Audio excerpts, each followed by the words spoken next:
Today we're going to learn 3 ways to become a better church drummer. So let's get started.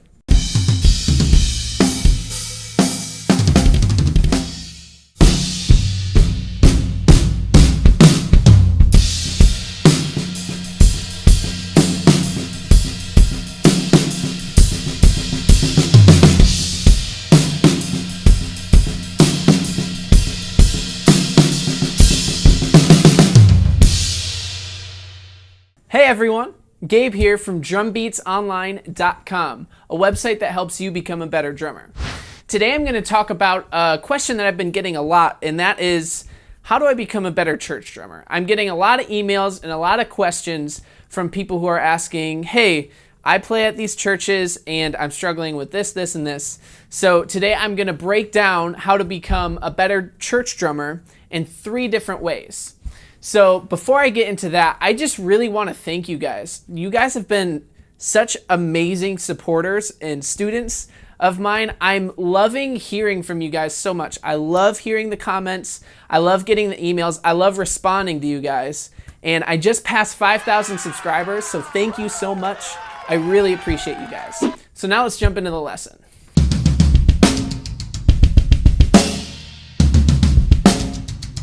So in today's lesson, I'm going to break down being a better church drummer in 3 different categories.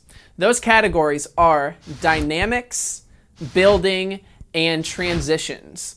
So we're going to just go category to category, and I'm going to talk my way through each one and how to improve. And just so you guys know up front, this lesson is going to be a lot of talking and a lot of explaining. There's not as much hands-on we're going to play this beat or we're going to learn this beat. It's more learning concepts for you to practice behind your drum kit. So this video is just very informative and more just, hey, practice this concept, practice this concept. So with that in mind, let's talk about dynamics.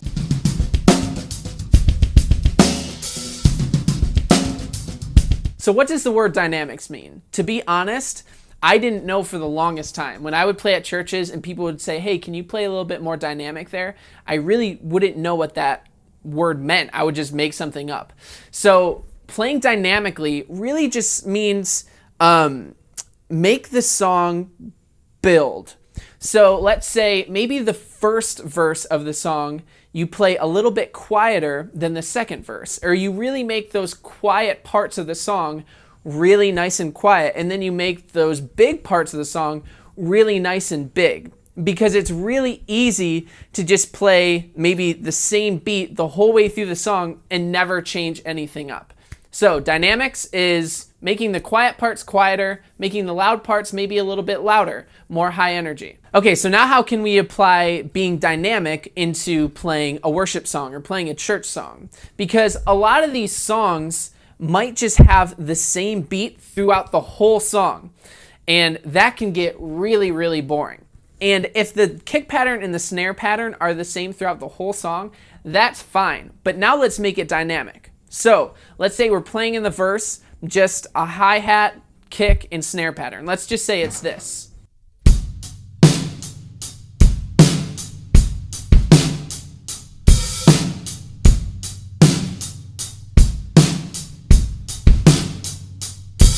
So that's the beat that we would be playing maybe throughout the whole song. But I want you to start thinking of the song in a little bit different of a way, rather than just, oh, there's the same beat throughout the whole song. Well, each part of the song needs something specific. A lot of the times, the verses are played on a closed hi-hat because it calls for maybe a little bit quieter of a beat and just a more controlled sound. But a lot of the times, choruses want to feel more open. That doesn't always mean playing louder. Sometimes it does. But maybe even instead of playing just a close hi-hat on the verse, play the same beat on the ride cymbal. It doesn't need to be louder, but the ride cymbal just offers a more open feel. So now instead of just playing that same beat over and over and over, you're starting to change your cymbals for each part of the song. So let's say you're thinking, okay, close hi-hat for the verses, and then I'm moving to my ride for the choruses, and then maybe on the bridge, I'm going to a crash cymbal or open hi-hat. You can still play the same pattern, but change up your cymbals to really make the song start to sound better and feel better. So I'll give you a few examples of how these transitions would sound, even though we're just playing the same beat.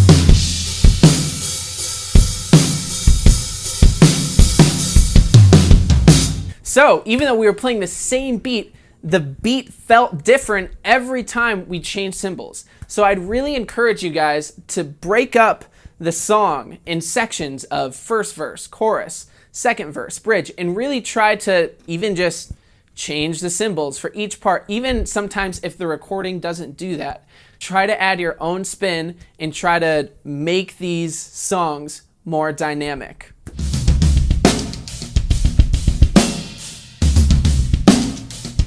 All right, so this is a really important topic in church music, and that is building. Building is becoming really, really popular in church music, and sometimes it can be hard to keep up with how much building there is. Some of these songs have like 40-second to a minute builds, and how do you start to make that sound bigger each time without it just sounding like you're just playing the same thing over and over? So I'm going to break that down a little bit for you. So let's say you're building between your snare drum and your floor tom, and you're just playing eighth notes like this.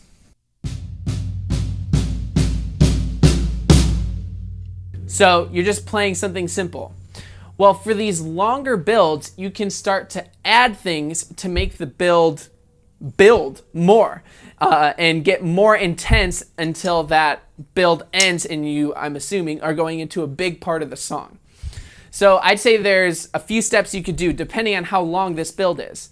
You can start off with nothing on the kick drum. You can just do eighth notes on the floor tom and the snare drum. Then maybe let's say you do that for a measure, 2 measures. Then let's say after that you add just quarter notes on the bass drum. So now it would sound like this.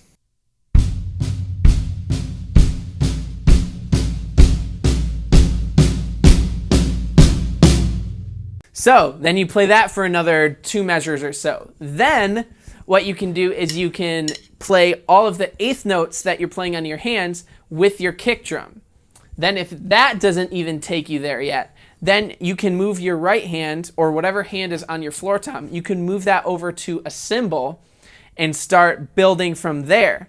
And then if you're still not there yet, you can move to 16th notes on your hands and really just give it that power that it needs right before you get into that big part. So you can start to take away and add these things to add different layers to your builds depending how long your build is. So I'll give you an example of going through all of these steps real quick.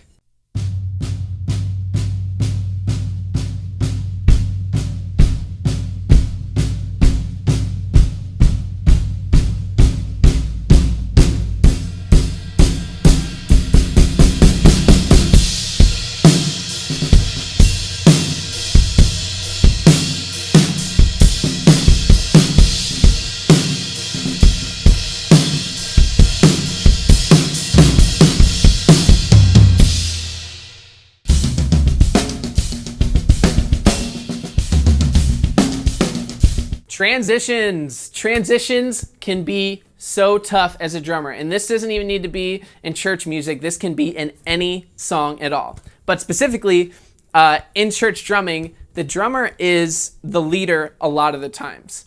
So these transitions from point A to point B can be very important. What I mean by that is, how do you transition from playing the verse into the chorus? Because a lot of the times, the other band members are listening to you on when we're going to go into the next part of the song. So for me, transitioning is generally by playing a fill. It can be a really simple fill. You never want to draw a bunch of attention to yourself in that moment. But even just by playing a small fill, from, let's say, the verse into the chorus can really let everyone in the band know, okay, the verse is ending, and now we're going into the chorus, and they can all follow you there. So your fills can be as simple as playing something like this.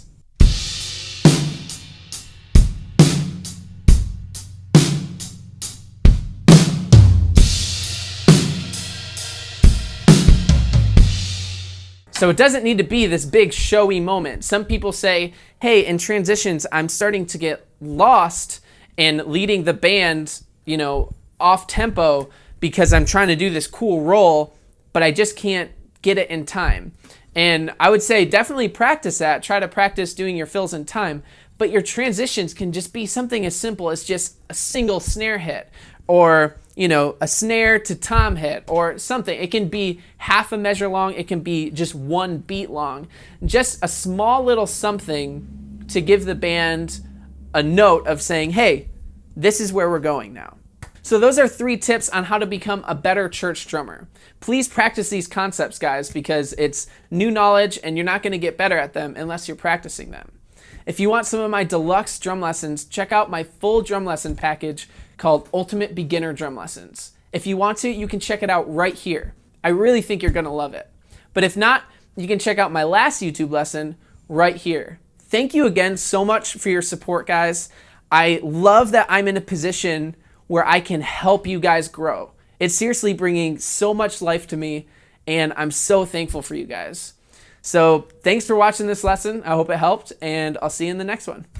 Bye, guys.